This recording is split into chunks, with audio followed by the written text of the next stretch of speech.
Ready for the dictation. One, two, three.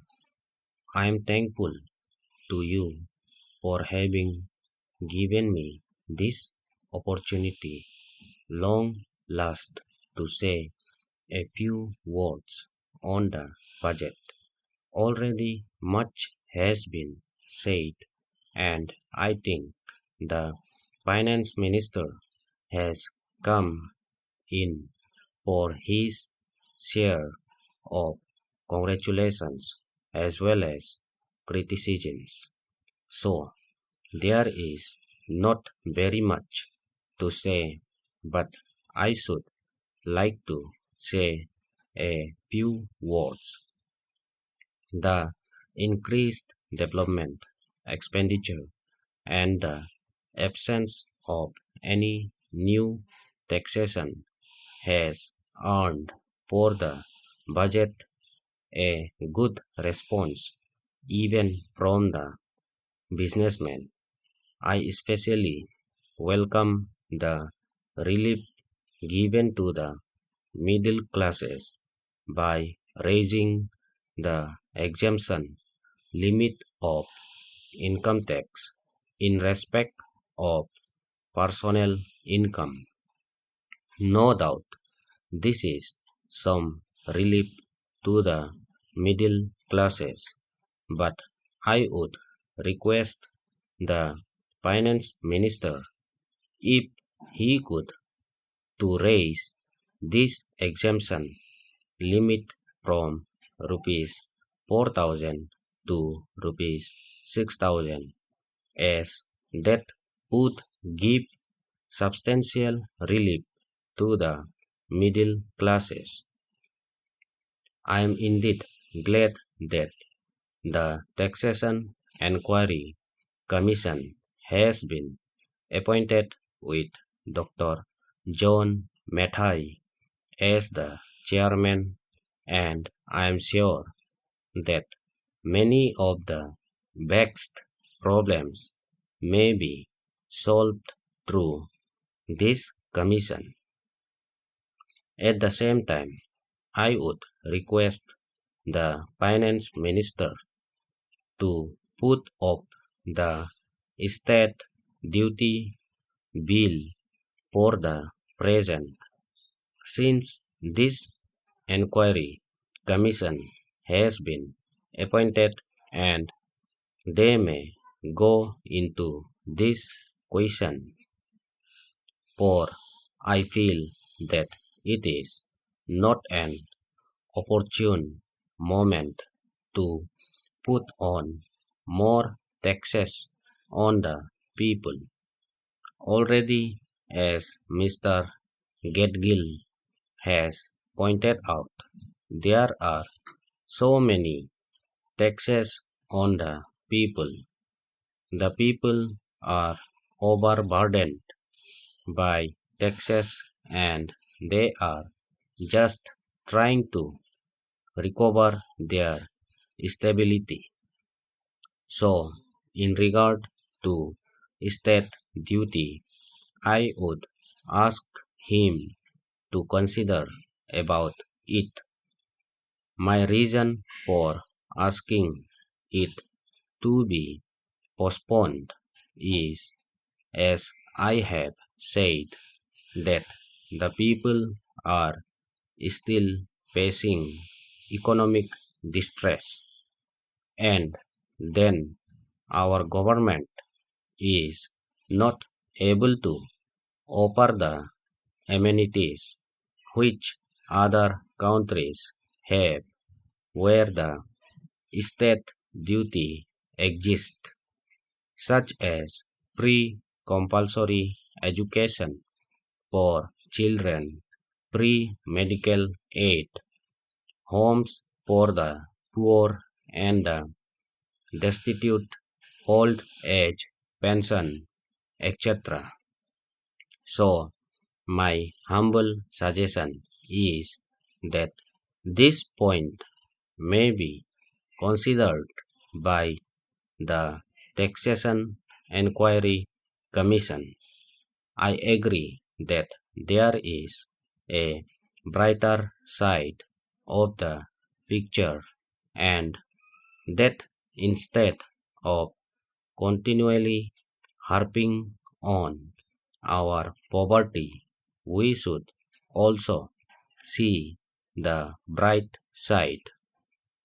We are making encouraging progress towards laying the foundation of a welfare state with the cooperation of all and the implementation of the 5-year plan.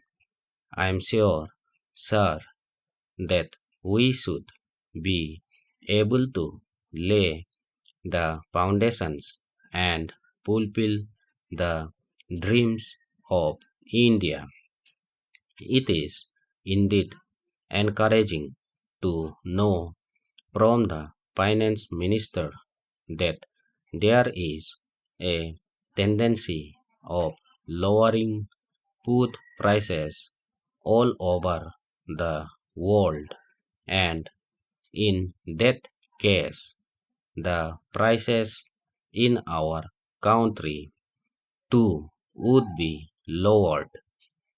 Regarding defense, for obvious security reasons, I do not agree with my friends who say that the expenditure should be curtailed. It is not advisable to take any undue risk and slacken the defense arrangements. Indeed, defense is one of our valuable assets, although strange to say there seems to be adverse opinion in some quarters. I agree with what General Cariappa once said, that God and army are remembered only when there is trouble. The army consists of the most disciplined and loyal set of young men. It would not be proper to affect economy in the pay of these brave officers, as it would not be an incentive for the right type of young man to join the army, and it would become ineffective and inefficient. I believe already officers who were drawing rupees 1400 as their pay are now getting only rupees 700 and about rupees 100 as allowance. That is, they are getting about half of what they were getting before.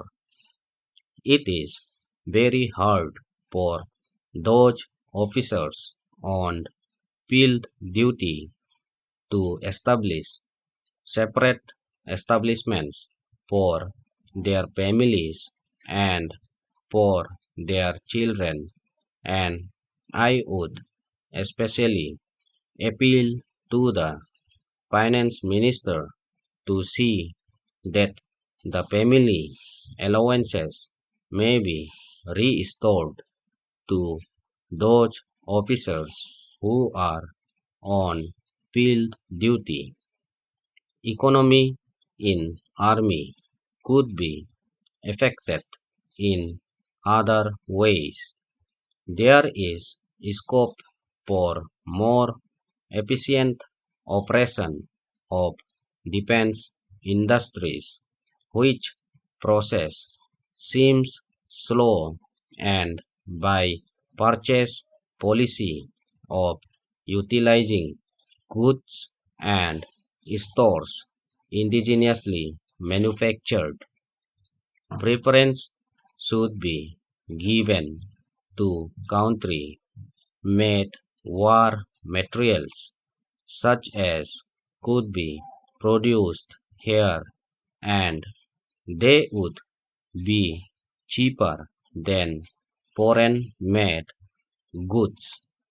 I may also suggest that the armed forces who are not on field service or under any operational commitments could be utilized for giving military training to the youths in schools and colleges, which would teach discipline and loyalty.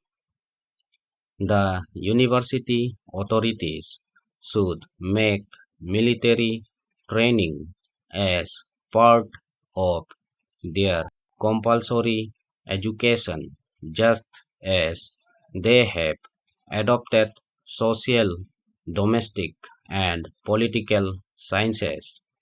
The National Cadet Corps is already inculcating military training in some universities such as Bombay and Calcutta. But if military training is made compulsory for our university students, it will go a long way. Full stop.